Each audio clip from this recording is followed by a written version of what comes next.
Actually आज 29 अगस्त 2023 को ये मैटर जो है सुप्रीम कोर्ट में लगा था।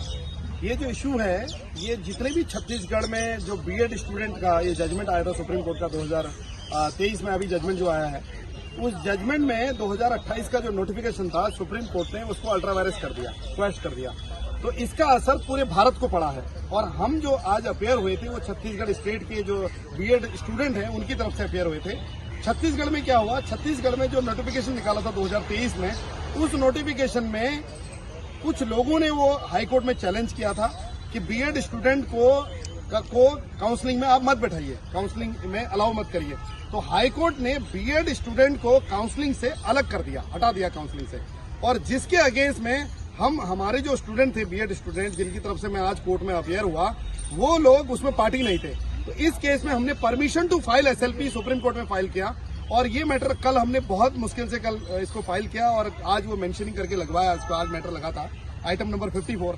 और कोर्ट ने सारी चीजें ऑब्जर्व करी। हमारा ये आर्गुमेंट भी, हमने ये मेंशन भी किया कि जब एक व्यक्ति चाहे आईएएस का एग्जाम हो या अदर एग्जाम हो, उसमें एक बीए स्टूडेंट भी कर सकता है, एमए स्टूडेंट भी, पीएचडी वाला भी, कोई भी अप्लाई कर सकता है। ये फंडामेंटल राइट है, राइट टू जॉब करना, right to education, right to job, वो जो राइट टू एम्प्लॉयमेंट। तो हमने ये बोला कि इस केस में, ये जो मैटर है, इस मैटर में जो जजमेंट आया है वो 2023 का आया। और 2018 से लेकर 2023 तक बहुत सारे स्टेट ने नोटिफिकेशन निकाले हैं जिसमें कि बीएड स्टूडेंट बैठे हैं और एग्जामिनेशन में सेलेक्ट हुए हैं, और सेलेक्ट होने के बाद उनका जो काउंसलिंग होती है उसमें रोक दिया गया, जबकि ये जजमेंट रेट्रोस्पेक्टिव नहीं हो सकता है। इसलिए सुप्रीम कोर्ट ने आज ये ऑर्डर पास किया है कि जितने लोग एग्जाम में बैठ रहे हैं, जितने बोर्डों की काउंसलिंग कल होनी है, क्योंकि कल 30 तारीख को काउंसलिंग है, 30 अगस्त को, उनको बैठने दिया जाए।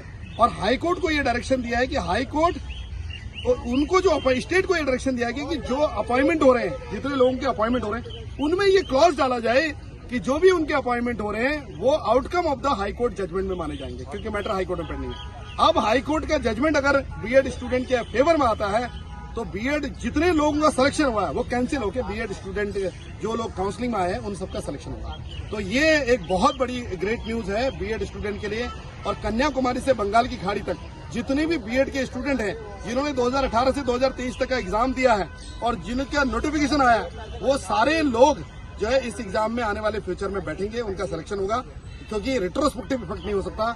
और ये मैटर जो जजमेंट है ये गलत जजमेंट है, इसको रिफर किया जाए 3 जज बेंच को या 5 जज बेंच को, ये भी हमारी प्रेयर थी। और फाइनली ये मैटर इश्यू नोटिस हो गया है और हाईकोर्ट डिसाइड करेगी इसको।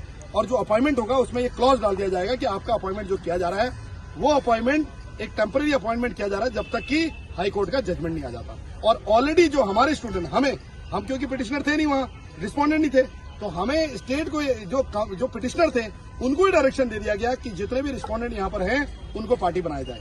तो ये भारत के जितने बीएड स्टूडेंट हैं 2018 से लेकर 2023 तक का, उनके लिए बहुत बड़ी ग्रेट न्यूज है। यही आपको थैंक यू। अभी जो छत्तीसगढ़ वाला डिसीजन आया है वो पर्टिकुलर छत्तीसगढ़ में जो है, जो अपॉइंटमेंट के लेके था, जो सबको लेटर जारी किया गया था उस पे आया है, तो उसको सभी राज्यों के लिए नहीं मान लेंगे। ये है कि इसका असर जो है सभी राज्यों में पड़ता है। जब भी कोई डिसीजन सुप्रीम कोर्ट से आता है तो सारे के सारे हाई कोर्ट के केस उसको देखते हैं और उस पे आधार पे वो डिसीजन दे सकते हैं। तो ये वाला जो आया है जो है वो छत्तीसगढ़ के लिए आया हुआ है। तो आप इसको ये नहीं कहिए कि बिहार पे लागू, बिहार पे तब लागू होगा जब बिहार सरकार जाएगी। बिहार सरकार तो जा ही नहीं रही है कोर्ट में, जब बिहार सरकार जाएगी तब ना बीएड वालों की सर। लेकिन 11 को जो फैसला दिया, तो फिर ये कैसे फैसला आ सकता है? देखिए, जो 11 का फैसला जो आया हुआ है वो ये फैसला 11 के बाद वालों पे तो लागू होता है। जैसे लॉ का एक नियम है कि जो भी कानून नियम बनता है उस दिन के बाद से वो लागू होता है। तो क्या उसके पहले वो लागू हो सकता है कि नहीं हो सकता है? तो उसके पहले पे ही बात हो रही है। लेकिन ये सभी एग्जाम के लिए लक्षित मतलब जो, हाँ, जिसको कहते हैं रेट्रोस्पेक्टिव, कि जो पहले का है उस पर लागू नहीं होगा। लेकिन इस केस में आपको मैं स्पष्ट रूप से ये क्लियर कर दूं कि ये जो है बिहार के संदर्भ में लागू होने की बात नहीं हो रही है। ये छत्तीसगढ़ में परीक्षा हो चुका है, पूरा जो है सारे के सारे जितने डॉक्यूमेंट्स उनका सत्यापन हो चुका है, सारा काम हो चुका है, और लेटर भी ज्वाइनिंग का जो है सबको जो है नियुक्ति पत्र भी सबको बांटा जा रहा है। तो यही हो रहा है कि जो नियुक्ति पत्र बांटा जा रहा है ये सही है कि गलत है, क्या इस पर रोक लगना चाहिए कि नहीं। तो उस पर भी सरकार ने कहा, सुप्रीम कोर्ट ने कहा कि नहीं, ये जारी हो सकता है, कोई दिक्कत नहीं है। लेकिन इस पे अभी निर्णय वहां की हाई कोर्ट लेगी। वहाँ केस चल रहा है। केस वहां चल रहा है, हाई कोर्ट निर्धारित करेगी कि ये होगा कि नहीं होगा। उसके बाद मेरे पास ये केस आएगा तो हम उसका फाइनल हियरिंग देंगे। लेकिन अभी नियुक्ति पत्र जारी हो सकती है, वो ले सकते हैं, लेकिन इसका डिसीजन जो है हाई कोर्ट के बाद ही क्लियर होगा, अभी क्लियर नहीं होगा। ये फैसला है। लेकिन एक चीज इसमें और आपको क्लियर कर दें, जो बिहार का मसला है, बिहार में क्या है कि 11 अगस्त तक हमारा कोई एग्जाम नहीं हुआ था।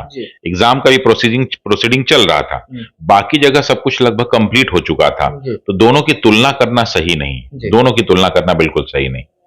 बाकी आप लोग पूरा वीडियो में सुन लिए होंगे, अच्छे से जान गए होंगे कि बात क्या चल रहा है और मसला क्या है। लेकिन मैं आपको एक ब्रीफ में 1 मिनट के अंदर मैं आपको पूरी बात समझा देता हूँ। जैसे कि छत्तीसगढ़ एक राज्य है जिसमें जो प्राथमिक शिक्षक भर्ती में चल रहा था, नोटिफिकेशन आ चुका था, एग्ज़ाम भी हो चुका था, रिजल्ट भी निकल चुका था, अब काउंसलिंग हो रही थी। तो उसमें जैसे नियुक्ति देने की बात चल रही थी, डॉक्यूमेंट वेरिफिकेशन टाइप का हो रहा था। तो उस भर्ती प्रक्रिया में क्या हुआ कि बीच में जैसे जब ये 11 तारीख को ये अपना जजमेंट आया था, 11 तारीख को, कि बीएड वाले जो है वो प्राथमिक में नहीं होंगे, तो उसी को आधार बना करके जो छत्तीसगढ़ के बीटीसी वाले स्टूडेंट थे वो हाई कोर्ट में अर्जी लगा दिए कि इनको बाहर कर दिया जाए, क्योंकि वो सुप्रीम कोर्ट में आदेश आ चुका है। तो उसी का जो है, और तो वहाँ पे हाई कोर्ट ने क्या किया, उस पर रोक लगा दी, मतलब उनको जो है वहाँ से हटा दिया गया, बीएड वालों को वहाँ से। तो बीएड वाले स्टूडेंट्स ने जो है आज सुप्रीम कोर्ट में, आज नहीं मतलब वही कल जो है सुप्रीम कोर्ट में सुनवाई किया था। तो फ्रेंड्स, वो जो सुनवाई के दौरान क्या हुआ कि बीएड वालों को जो है बिहार, मतलब यहाँ पर आपको छत्तीसगढ़ में जो है दोबारा से मौका दे दिया गया है। काउंसलिंग में उनको अब बाहर नहीं निकाला जाएगा, उनको जॉब दी जाएगी, नियुक्ति पत्र दिया जाएगा, और उसमें एक लाइन लिखा हुआ आएगा कि जब तक ये मसला चल रहा है कि 2018 से लेकर 2023 वाले बीएड वालों का होगा क्या, तब तक के लिए आपको नियुक्ति दिया जा रहा है और आप जॉब पर रहेंगे। उसके बाद जो है इस पे जब जैसा आगे का निर्णय होगा उसके अनुसार कार्यवाही की जाएगी। तो इसका मतलब ये है कि अभी तक तो वो लोग शामिल कर रहे हैं, मतलब अब ये बात तय हो चुकी है कि जो छत्तीसगढ़ की भर्ती प्रक्रिया चल रही थी, उस भर्ती प्रक्रिया में आप यहाँ देख सकते हैं, पूरा ये था न्यूज़ मैंने निकाला था। तो भर्ती प्रक्रिया जो चल रही थी उसमें अब ये कंफर्म हो गया है कि प्राइमरी शिक्षक, मतलब जो है प्राथमिक शिक्षक में वो बीएड वाले एलिजिबल रहेंगे। कौन कौन से रहेंगे, तो जितने भी आज तक पहले जो नोटिफिकेशन चल रहा है या जो वैकेंसी चल रही है उसमें इन लोगों को बाहर नहीं किया जाएगा। आगे आने वाले दिनों में मौका नहीं दिया जाएगा, लेकिन जो पहले से हो रहा है उसमें तो उनको मौका मिलना चाहिए, ऐसा सुप्रीम कोर्ट के जजों ने कहा है वापस से। तो यानी जो बिहार शिक्षक भर्ती है उसमें भी अब आपको मौका मिलेगा, क्योंकि ये भी पहले से चल रहा था, इसका भी नोटिफिकेशन आ गया था, एडमिट कार्ड जारी हो गया था, तो इसमें भी आप लोगों को मौका मिलेगा। बाकी देखिए कि आगे होता क्या है। बिहार शिक्षक के लिए भी बच्चे कोर्ट में जाएंगे ही, और वहाँ से उनको उम्मीद में है कि मतलब रास्ता दिखेगा, जैसे वहाँ छत्तीसगढ़ में दिखा है और बाकी राज्यों में भी दिखेगा। तो अब शुरुआत हो गई है, अब धीरे धीरे बाकी राज्यों में जितने भी पहले किए हैं।